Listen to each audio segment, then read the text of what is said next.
Très bien, voici la vraie utilité du golem bibliothèque.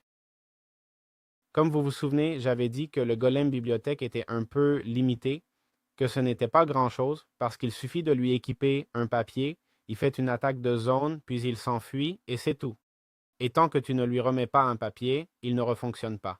Eh bien, il a une utilité cachée, on peut faire une tour bibliothèque. Oups, je l'ai démontée, je ne savais pas qu'on pouvait la démonter. Comment on l'obtient?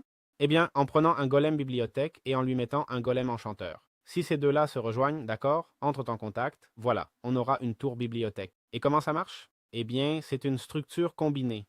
Son attaque principale consiste à tirer un rayon concentré, d'accord, comme une tour magique. Voilà, regardez, voilà. Ça, c'est du lourd.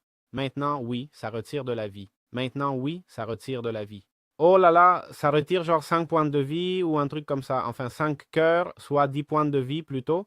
Oh là là, toi, les coups qu'il met. Et en plus, évidemment, ils appliquent la faiblesse et le mob va clairement se faire défoncer. Voyons voir, s'il lui tire un éclair. Je veux voir combien l'éclair retire tout seul. Allez, éclair, petit éclair, vas-y, tu l'as vu, le voilà. Combien ça lui a retiré? 3,5, et en plus, ça lui donne brillance, faiblesse et tout. Wow, wow. Maintenant, oui, le mob est pété. Pensez aussi que l'un de ceux-ci nous coûte évidemment une table d'enchantement, soit 2 diamants et 4 obsidiennes et une bibliothèque, qui est pas chère, mais le reste, faut le payer. Donc voilà, on l'a. Assez incroyable, franchement.